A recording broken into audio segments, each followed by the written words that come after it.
subscribe to my channel. Bismillahirrahmanirrahim. Assalamu alaikum dear all students. Hopefully you are all fine. Today our second year chemistry lecture is condensation reaction. तो बच्चे देखें, आज हम एक new topic discuss करना चाह रहे हैं जो कि हमारे एफएससी सेकेंड ईयर केमिस्ट्री में भी है और वो एंट्री टेस्ट का सिलेबस का हिस्सा भी है और फॉर्म डी के सिलेबस में भी होता है। तो मतलब ये मल्टीपल टॉपिक है हमारे लिए आज का। तो हम कोशिश करते हैं कि आप लोगों को ये बिल्कुल वाज़ेह करके समझाएं, बिल्कुल एंट्री टेस्ट लेवल के मुताबिक, ताकि आप लोगों को जो मेन कंसेप्ट्स हैं वो क्लियर हो सके। तो देखिए बच्चे, आज का हमारा टॉपिक ये लिखा हुआ है यहाँ पे, कंडेंसेशन रिएक्शन। तो आप लोगों को पहले बताते चले कि कंडेंसेशन रिएक्शन होता क्या है। देखिए, ऐसा रिएक्शन जिसमें दो मॉलिक्यूल वो डिफरेंट कंपाउंड के भी हो सकते हैं, वो सेम कंपाउंड के भी हो सकते हैं, combine with each other to form a new molecule, new compound. यानी कि दो छोटे छोटे मॉलिक्यूल आपस में मिलकर एक बड़ा मॉलिक्यूल बनाते हैं विद और without the removal of some molecule. Like water हो सकता है, वो अमोनिया भी हो सकता है। तो देखें, एक एग्जांपल है हमारे पास, जिस तरह से हम पॉलीएस्टर की बात करते हैं या पॉलीअमाइड्स की बात करते हैं, या हमारे पास पीवीसी है यानी पॉलीविनाइल क्लोराइड या पॉलीविनाइल एसीटेट है। जब देखें इनकी फॉर्मेशन होती है ना, तो जब एक मॉलिक्यूल बन रहा होता है, लाइक पीवीसी है या पीवीए है, तो छोटे छोटे मोनोमर मतलब यूनिट्स आपस में मिलकर एक बड़ा मॉलिक्यूल बना देते हैं। तो मतलब इस पीवीसी की फॉर्मेशन के दौरान ना कोई भी छोटा सा मॉलिक्यूल जो है वो एलिमिनेट नहीं होता, लेकिन फिर भी ये क्या है, कंडेंसेशन रिएक्शन है। एक और एग्जांपल लेते हैं हम, जिस तरह हमारे पास पॉलीथीन है, तो ये हमारे पास इथीन के जो हैं मोनोमर होते हैं, जब ये आपस में मिलते हैं तो पॉलीथीन यानी पॉलीमर बनता है। इसी तरह हमारे पास बेकलाइट है, जब फिनोल का रिएक्शन किया जाता है फॉर्मेल्डिहाइड के साथ, उसके ज्यादा यूनिट्स लेंगे दोनों के, तो हमारे पास ना बेकलाइट बनेगा। लेकिन जब बेकलाइट की फॉर्मेशन होती है तो वाटर का मॉलिक्यूल जो है वो एलिमिनेट होता है। मतलब ये भी क्या है, कंडेंसेशन रिएक्शन है। तो कहने का मतलब ये हुआ कि the reaction in which two molecules of same और different compounds combine with each other to form a new molecule, new big molecule or giant molecule with or without the removal of small molecule like water or ammonia is known as condensation reaction. तो आज हम एक condensation reaction को थोड़ा सा explain करते हैं। हमारे पास पहला है एल्डोल कंडेंसेशन। तो वजह देखें, ये हमारे पास आज का मेन टॉपिक है एल्डोल कंडेंसेशन। एल्डोल कंडेंसेशन ये क्या है? इन ऐसा रिएक्शन जिसमें एल्डिहाइड एंड कीटोन्स, यानी वो एल्डिहाइड या कीटोन जिनमें अल्फा हाइड्रोजन होता है, कंबाइन विद ईच अदर, यानी कि एल्डिहाइड लेंगे हम या कीटोन लेंगे, हम वो एल्डिहाइड या कीटोन लेंगे जिसमें अल्फा हाइड्रोजन लाजमी होगा। तो पहले मैं आप लोगों को थोड़ा सा एक चीज वाज़ेह कर दूं कि अल्फा हाइड्रोजन किन एल्डिहाइड या कीटोन में होता है या किन में नहीं होता। तो एक एग्जांपल है हमारे पास, देखें ये है CH3C डबल बॉन्ड OH यानी एथेनॉल, इसको हम एसिड एल्डिहाइड भी कहते हैं।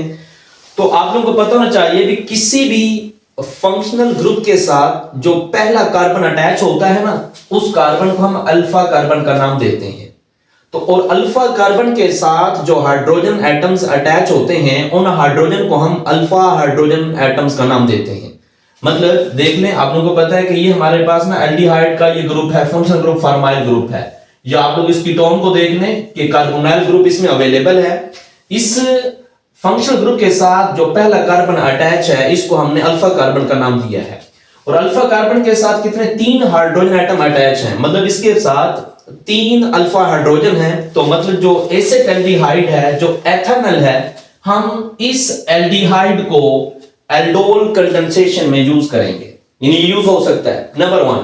नंबर 2, अगर ये हमारे पास आ जाए लाइक CH3, ये हमारे पास CH2C double bond OH, propanol यानी प्रोपियोन एल्डिहाइड 3 कार्बन वाला है, 1 2 3 यानी प्रोपियोन एल्डिहाइड है। तो देखें, ये हमारे पास जो है ये कार्बोनाइल ग्रुप अवेलेबल है। तो ये पहला कार्बन जो अटैच होगा ये अल्फा कार्बन कहलाता है और ये वाला बीटा कार्बन। अब अल्फा कार्बन के साथ कितने 2 हाइड्रोजन एटम अटैच हैं, मतलब इसके पास 2 अल्फा हाइड्रोजन है, मतलब जो प्रोपेनॉल या प्रोपियोनल्डिहाइड है ये भी एल्डोल कंडेंसेशन में यूज होगा। और अगर इसकी जगह पे एक और ले लेते हैं example, like HC double bond OH, यानी फॉर्मल्डिहाइड है, तो फॉर्मल्डिहाइड को देखें कि ये हमारे पास ना कार्बोनाइल ग्रुप अवेलेबल है। इस कार्बोनाइल ग्रुप के साथ कोई भी एडजेसेंट कार्बन नहीं है। जब एडजेसेंट कार्बन नहीं है तो इसका मतलब यह हुआ कि अल्फा कार्बन जो है वो एब्सेंट है। अगर अल्फा कार्बन एब्सेंट है तो इसका मतलब यह है कि अल्फा हाइड्रोजन भी एब्सेंट होगा, यानी अल्फा कार्बन के साथ जो हाइड्रोजन एटम्स अटैच होते हैं उन हाइड्रोजन एटम्स को हम अल्फा हाइड्रोजन का नाम देते हैं। अब क्योंकि अल्फा कार्बन ही नहीं है तो अल्फा हाइड्रोजन इसमें एब्सेंट है, तो मतलब फॉर्मल्डिहाइड या मेथनॉल जो है ये एल्डोल कंडेंसेशन में यूज नहीं होगा। इसी तरह एक और एग्जांपल है हमारे पास, बेंजल्डिहाइड है, तो देखें ये कार्बन नंबर 1, ये 2, ये 3, ये 4, ये 5 और ये 6। इसमें देखें ये डबल बॉन्ड है, ये सिंगल, ये डबल, सिंगल और ये डबल। इधर ये हमारे पास C डबल बॉन्ड O, ये H है, और इधर भी एक हाइड्रोजन है, इधर भी एक हाइड्रोजन है, ये भी हाइड्रोजन, हाइड्रोजन और ये हाइड्रोजन। जो बेंजल्डिहाइड है ये ना हमारे पास, ये देखें ये कार्बोनाइल ग्रुप है ये वाला, तो देखें इस ग्रुप के साथ जो पहला कार्बन अटैच है इस कार्बन को हम अल्फा कार्बन बोलेंगे, ये बीटा है, ये बीटा एंड सो ऑन। लेकिन अल्फा कार्बन के साथ देखें कोई भी हाइड्रोजन एटम अटैच नहीं है, तो इसका मतलब ये हुआ कि बेंजल्डिहाइड जो कि एरोमेटिक है इसमें भी अल्फा हाइड्रोजन एब्सेंट है। हम इस बेंजल्डिहाइड को भी एल्डोल कंडेंसेशन के लिए यूज नहीं करेंगे। मतलब इसकी एग्जांपल की अगर बात की जाए तो ये दोनों जो हैं यूज नहीं होंगे, और ये दोनों यूज होंगे एल्डोल कंडेंसेशन के लिए। कंडीशन वो एक ही है कि aldehyde and ketones possessing alpha hydrogen, मतलब एल्डिहाइड हो या कीटोन हो जिसमें अल्फा हाइड्रोजन अगर अवेलेबल है तो वो एल्डिहाइड है या कीटोन है वो इस रिएक्शन के लिए यूज हो सकेगा, अदरवाइज नो। ये पहली बात थी हमारे पास। इसी तरह देखें हमारे पास ना एक और पॉइंट अवेलेबल है कि अगर हम यहां पे लिखते हैं ना aldehydes and ketones possessing alpha hydrogen, जिनमें अल्फा हाइड्रोजन हो, alpha hydrogen atoms react with cold alkaline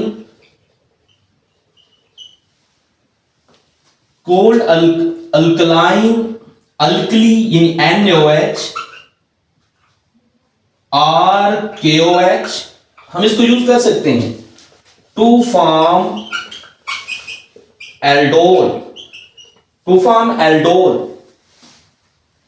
इसको हम एल्डोल का नाम देते हैं। मतलब देखें aldehyde and ketones possessing alpha hydrogen atoms react with cold alkaline NaOH और KOH टू फॉर्म एल्डोल, यानी जो प्रोडक्ट बनेगी वो हमारे पास एल्डोल होती है। अब बात यह है कि एल्डोल है क्या, ये हमारे पास एल्डोल क्या है। ये एल्डोल का जो वर्ड है ना, ये दो वर्ड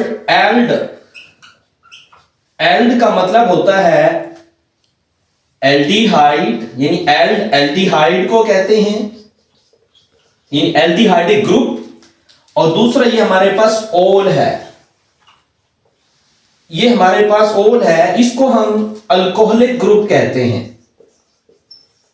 यानी एल्डोल क्या है, ऐसी प्रोडक्ट होती है जिसमें एल्डिहाइडिक और अल्कोहलिक फंक्शनल ग्रुप अवेलेबल हो, तो उस प्रोडक्ट को हम एल्डोल का नाम देते हैं।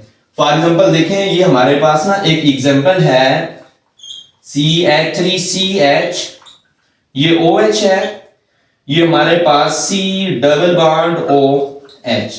तो इसमें देखें ये एल्डिहाइडिक ग्रुप अवेलेबल है और ये अल्कोहलिक ग्रुप है, यानी इस प्रोडक्ट को हम एल्डोल प्रोडक्ट का नाम देते हैं।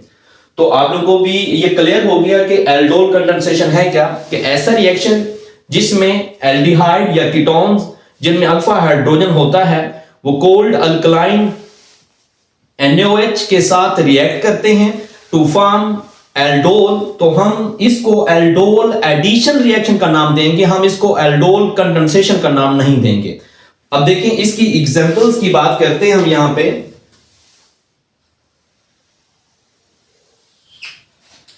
ये ना हमारे पास एक एग्जांपल है ethanol CH3C double bond OH plus, और ये हमारे पास ना CH2H C double bond OH इन एथेनॉल है, दो कार्बन इन एसिटाल्डिहाइड एथेनॉल। ये रिवर्सिबल प्रोसेस होता है, रिवर्सिबल रिएक्शन होता है। यहां पे लिखेंगे dilute NaOH, dilute NaOH। ये देखिए इसमें अल्फा हाइड्रोजन है और ये हमारे पास एथेनॉल,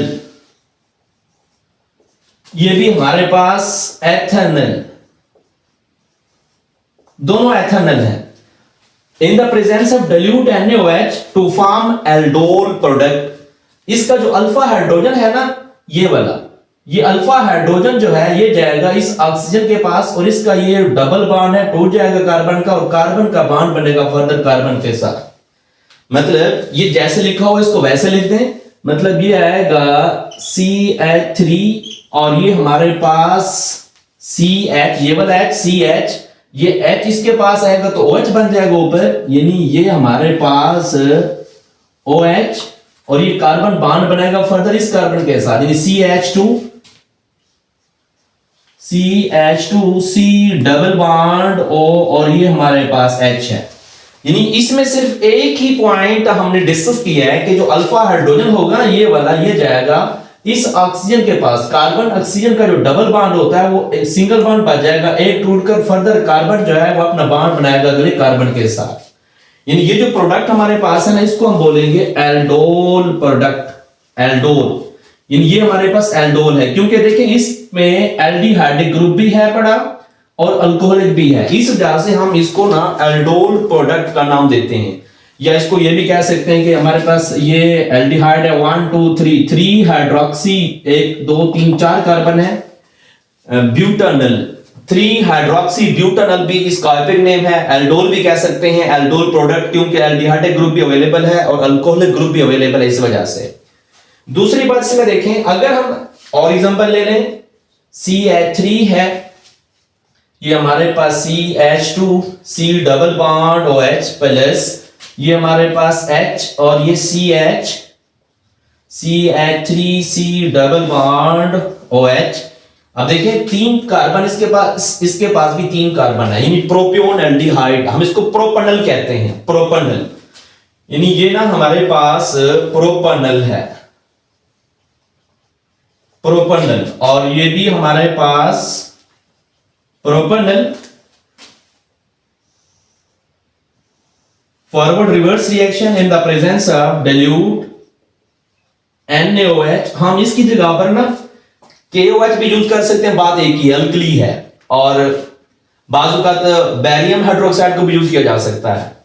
तो देखें एक ही बात है, हमने अल्फा हाइड्रोजन की बात करनी है, ये वाली, ये इस ऑक्सीजन के पास अटैच होगा तो बनेगा ये हमारे पास CH3 CH2, ये CH, ये H इसके पास, ये आ जाएगा OH, और ये फर्दर ये हमारे पास CH है, CH3C डबल बॉन्ड O, और ये हमारे पास H है। तो देखें ये भी हमारे पास ना एल्डोल प्रोडक्ट है, हम ना इसको एल्डोल का नाम देंगे, यानी एल्डोल प्रोडक्ट, क्योंकि इसमें एल्डिहाइडिक ग्रुप पाया जाता है और अल्कोहलिक ग्रुप भी है, तो ये एल्डोल प्रोडक्ट है। अगर इसके एपिक नेम की बात करें तो 1 2 3 हाइड्रोक्सी, ये हमारे पास 3 हाइड्रोक्सी 2 मिथाइल, 5 कार्बन है टोटल, पेंटानल, पेंटानल, ये इसका हमारे पास एपिक नेम भी आ जाएगी, ये भी एल्डोल प्रोडक्ट है। लेकिन आप लोग ये बात क्लियर समझ लें कि यहाँ पे ना हमें लिखा हुआ है कि aldehyde and ketones possessing alpha hydrogen atoms react with cold alkaline NaOH और KOH। यानी कोल्ड मतलब इसका जो टेम्परेचर है हम रिड्यूस रखेंगे, मतलब यानी ये 5 डिग्री सेंटीग्रेड होगा, जो कि टेक्स्ट बुक में नहीं लिखा हुआ।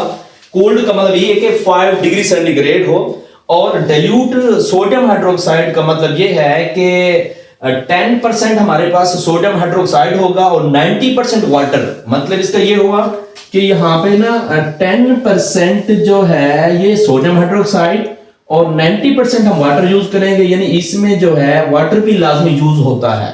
ठीक है, इसी तरह ये भी सेम केस है, डाइल्यूट NaOH यानी 5 डिग्री सेंटीग्रेड और इसमें भी ये वाटर यूज होगा।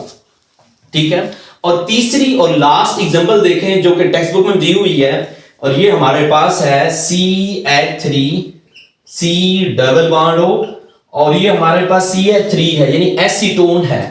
प्लस ये ना हमारे पास जो है CH2 यानी CH2H C double bond O, और ये हमारे पास CH3 है।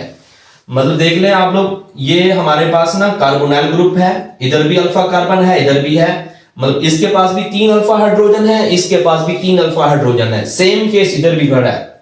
तो अल्फा हाइड्रोजन जो है इसका काम क्या होता है, ये आएगा ऑक्सीजन के पास ऐड होगा, और ये वाला कार्बन का जो पाई बॉन्ड है टूटकर ये फर्दर कार्बन के साथ ही बनेगा। तो हम यहां पे लिखेंगे रिवर्सिबल रिएक्शन, और यहां पे जो है हम बेरियम हाइड्रोक्साइड वगैरह को यूज करेंगे जो हमारे पास अल्कली होती है। तो ये हमारे पास प्रोडक्ट बनेगी CH3, ये C है, अब ये OH, और ये हमारे पास CH3 को नीचे कर दिया हमने, कार्बन कार्बन का बॉन्ड बनाना है हमने, ये कार्बन, ये CH2 C double bond O, और ये हमारे पास है जी CH3। तो देखिए अब बात ये है कि ये हमारे पास है एसीटोन, और ये भी हमारे पास एसीटोन है, बेरियम हाइड्रोक्साइड, और ये हमारे पास देखें एल्डोल प्रोडक्ट, बुक में लिखा हुआ है कि एल्डोल है, बुक में दिया हुआ है कि ये ना हमारे पास एल्डोल है, लेकिन हम इसको नहीं मानेंगे क्योंकि एल्डोल नहीं है। क्योंकि इसमें देखें आप लोग ये समझेंगे कि इसमें अल्कोहलिक ग्रुप तो अवेलेबल है, जबकि एल्डिहाइडिक ग्रुप नहीं है, इसमें तो कीटोनिक ग्रुप है, तो ना हम इसको कीटोल कहेंगे। बुक में एल्डोल ही है लेकिन हम ना इसको कीटोल बोलेंगे। लेकिन बुक वाली बात भी ठीक है, एल्डोल हम उसको डिफेंड कैसे करेंगे, कैसे ठीक है। तो देखें ये तीनों ना एग्जांपल्स आप लोगों को मैंने बताई हैं, ये रिवर्सिबल रिएक्शन है, ये कंडीशन भी दी हुई है। ये रिएक्शन मिक्सचर के अंदर ना जितना 50% रिएक्टेंट्स हैं और 50% प्रोडक्ट्स हैं, यानी दोनों बराबर बराबर है। लेकिन जब इस केस की बात की जाती है ना, तो इस केस में देखें हमारे पास जो है 99% जो है ये रिएक्टेंट्स होती हैं, 99%, और जबकि ये सिर्फ जो है ये 8% है, ओनली 1%। तो इसका मतलब ये हुआ कि रिएक्शन मिक्सचर के अंदर ना 8% हमारे पास कीटोल है, जबकि बाकी 99% एल्डिहाइड है। मतलब एल्डिहाइड जो है वो ज्यादातर एल्डोल कंडेंसेशन रिएक्शन देता है, एल्डोल रिएक्शन देता है, जबकि कीटोन जो है वो ज्यादा एक्टिव नहीं होता इस मामले में। इस वजह से हम एल्डिहाइड के ज्यादा एक्टिवनेस की वजह से हम कह सकते हैं कि ये एल्डोल कहलाएगा। हम इसको कीटोल से भी इस रिएक्शन की टाइप की वजह से कह सकते हैं। ठीक है, तो मतलब एल्डोल का जो वर्ड बुक में दिया हुआ है वो बिल्कुल ठीक है, वो इस वजह से कि ऊपर दोनों रिएक्शन में 50% रिएक्टेंट्स हैं और 50% प्रोडक्ट्स हैं, यानी एक मिक्सचर के अंदर बराबर बराबर क्वांटिटी है। लेकिन जब इसकी बात करते हैं तो इसमें देखें ये 99% और ये जस्ट 1% है। इसका मतलब ये हुआ कि ये जो कीटोन्स हैं ये एल्डोल प्रोडक्ट एक्टिवली नहीं देते, इस वजह से एल्डिहाइड ही देते हैं, तो ये एल्डोल रिएक्शन कहलाएगा। ठीक है, अभी तक मैंने आप लोगों को ये 3 एग्जांपल बताई हैं, ये एल्डोल कंडेंसेशन नहीं है, हम इसको एल्डोल एडिशन का नाम देते हैं, क्योंकि कोई भी छोटा सा मॉलिक्यूल जो है वो एलिमिनेट नहीं हुआ, तो ये एल्डोल एडिशन रिएक्शन कहलाएंगे। एल्डोल कंडेंसेशन अब हम इसकी एग्जांपल लेंगे, फिर जाकर हम इसको क्लियर कर सकते हैं। तो देखिए बच्चे, ये हमारे पास ना एल्डोल प्रोडक्ट है, यानी इसकी हम करते हैं डिहाइड्रेशन। डिहाइड्रेशन ऑफ एल्डोल, मतलब जो हमारे पास एल्डोल ये बना हुआ है ना, 2 हाइड्रोक्सी 1 2 3 हाइड्रोक्सी ब्यूटेनॉल यानी एल्डोल है। ये हमारे पास CH3 है, CH, ये OH, और ये हमारे पास CH2, H ऊपर लिख लें, इससे कोई इशू नहीं होता। CH2, C double bond O H, इसको हीट देंगे HCl की मौजूदगी में, इसको हीट देंगे तो फिर क्या होगा, जो वाटर का मॉलिक्यूल है ना, ये HOH, ये इधर से ना एलिमिनेट हो जाएगा। यानी अब इसको बोलेंगे कि ये एल्डोल कंडेंसेशन है, क्योंकि एल्डोल प्रोडक्ट में से वाटर का जो छोटा सा मॉलिक्यूल है वो एलिमिनेट हो रहा है। तो अब ये क्या बनेगा फिर हमारे पास CH3, इसको लिखेंगे CH3CH, ये फिर डबल बॉन्ड बन जाएगा CH, इसी तरह फिर ये single bond C double bond O, और ये हमारे पास हाइड्रोजन है प्लस ये वाटर का मॉलिक्यूल है, ये एलिमिनेट हो जाएगा। अब देखें, हम इस रिएक्शन को एल्डोल कंडेंसेशन कह सकते हैं, क्योंकि वाटर का जो छोटा सा मॉलिक्यूल है वो एलिमिनेट हुआ है, जबकि ये सारे जो हैं ये एल्डोल एडिशन रिएक्शंस कहलाते हैं। अच्छा, अब ये हमारे पास ये अल्फा कार्बन, ये बीटा कार्बन, हम इसको अल्फा बीटा अनसैचुरेटेड एल्डिहाइड भी कह सकते हैं, अल्फा बीटा अनसैचुरेटेड एल्डिहाइड कह सकते हैं, या इसको कॉमनली हम क्रोटोन एल्डिहाइड भी कहते हैं, यानी also known as croton aldehyde. यानी ये ना हमारे पास क्रोटोन एल्डिहाइड भी कहलाता है। या हम इसको देखें 2 दूसरे कार्बन में डबल बॉन्ड है, 2 ब्यूटीनल, 4 कार्बन है एल्डिहाइड की, तो ब्यूटेनल 2 ब्यूटीनल, यानी दूसरे कार्बन पे क्योंकि डबल बॉन्ड है तो हम इसको 2 ब्यूटीनल भी कह सकते हैं। ठीक है, ये अल्फा बीटा अनसैचुरेटेड एल्डिहाइड, इसको क्रोटोन एल्डिहाइड का भी नाम दिया हमने, और ये 2 ब्यूटीनल भी कहलाता है। बेसिकली ये हमारे पास ना एल्डोल कंडेंसेशन यही है, क्योंकि पहले एल्डोल का एडिशन रिएक्शन हुए हैं, एडिशन से फिर वाटर का मॉलिक्यूल रिलीज हुआ है, फिर जाकर ये कंफर्म हुआ कि ये एल्डोल कंडेंसेशन है। ठीक है, तो बच्चे देखें, हमने ये टॉपिक स्टार्ट किया था एल्डोल कंडेंसेशन, तो उसके डिफरेंट आप लोगों को मैंने एग्जांपल पढ़ाई थी कि कौन कौन से एल्डिहाइड होते हैं या कीटोन्स होते हैं जो इस रिएक्शन के लिए यूज होते हैं, मीडियम कौन सा होता है, फिर एल्डोल बेसिकली है क्या, फिर इसकी एग्जांपल्स की बात बताई कि एल्डोल एडिशन कैसे होती है, फिर रिवर्सिबल रिएक्शन का कांसेप्ट दिया आप लोगों को, फिर इसके बाद कीटोन ये रिएक्शन देते हैं कैसे देते हैं, एल्डोल कीटोन में क्या फर्क है, इसको एल्डोल ही क्यों कहा गया है बुक में, जबकि कीटोनिक ग्रुप अवेलेबल है, कीटोन भी कह सकते हैं, इसकी भी रीजन बता दी आप लोगों को। फिर मैंने बताया कि ये एल्डोल एडिशन के बाद एल्डोल जो है कंडेंसेशन कैसे होता है, तो ये क्रोटोन एल्डिहाइड की बात भी बता दी है। ठीक है, यानी ये जो टॉपिक है हमारे पास एल्डोल कंडेंसेशन का, ये टॉपिक कंप्लीट नहीं है। मैंने इसका पहला पार्ट जो है ये आप लोगों को पढ़ाया है, दूसरा पार्ट जो इसका मैकेनिज्म है वो हम कोशिश करेंगे कि इसके दूसरे लेक्चर में यानी दूसरी वीडियोस की अपलोड करेंगे, आप लोग ना फिर उसको देख लीजिएगा, पहले इसको देखेंगे बाद में उसको देखेंगे, ताकि इसमें फिर मिक्सिंग ना हो जाए, सही तरह से आप टॉपिक को जो है समझ सकें। ठीक है, best of luck, next video में इंशाल्लाह हम हाजिर होंगे, फिर गपशप करेंगे आप लोगों के साथ। ठीक है, अल्लाह हाफिज।